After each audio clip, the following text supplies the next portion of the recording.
agriculture industry is one of the main pillars of the Belizean economy. It has an estimated annual output of about 590 million Belize dollars, which represent about 80% of the domestic exports. Agriculture in its whole employs about 17% or close to 18% of the Belizean population. Agriculture is critical to foreign exchange, food security, employment, and therefore we should not take it for granted. Indulging in a tasty piece of sugar cane, cutting into a succulent pork chop, or slurping down a refreshing watermelon juice. These are the pleasures that we reap from Belize's food security in basic grains, livestock, seasonal vegetables, and fruits, making the country all the more vulnerable to the impacts of climate change.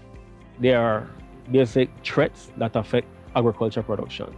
Threats such as climate variability, pests and diseases, and also external market forces which can actually affect the production of agriculture in Belize.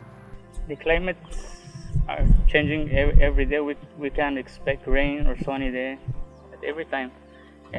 Well, last year we had some loss in this area. We had like 2 acres of onion, and it caused a big damage. Anytime we talk about climate change, people don't think a lot of rain or climate change. It's be a lot of sun, and a very intense summer, and gonna be a very intense weather. So we have to prepare. Over the past decade, the effects of the changing climate, including extended droughts followed by months of heavy downpour, have impacted production in the agriculture industry. While some have been able to adapt and mitigate the effects, other agriculturalists have had to close down, causing mass unemployment and loss of industry. Take Fruta Bomba, for example. Government was verbally informed by the CEO of the company that they had taken a decision to close operation in Belize, and that they were hoping for a smooth transition, and that the wind down of the company's operation in Belize should be between 3 to 6 months. They've stated that they've never been able to recover fully from the 2007 Hurricane Dean, and that they've been losing money since then. And well, it's come to a point where they've decided to exit Belize. If we can recall back all the way to 2016, the sector suffered immense losses from Hurricane Earl, which set us back close to 77 million Belize dollars. Fast forward to 2019, we had the extended drought period that affected primarily the northern, central, and the western part of our country. And that cost the agriculture sector close to 79 million Belize dollars. Recently, last year, we had Hurricane Eta and Hurricane Iota, which caused flooding in the productive areas, primarily areas in the western part of the country, and likewise the central part, Belize district.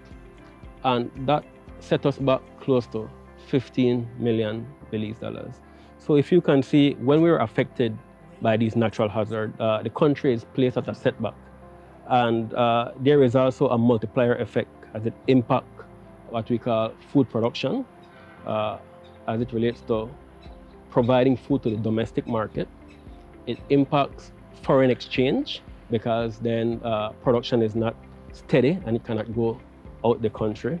And there's a reduction in local consumption, feed for animals, and also food for human consumption.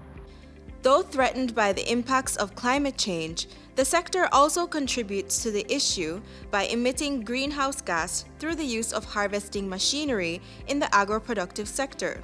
Soil tillage also results in the release of carbon dioxide, methane, and nitrous oxides from the soil.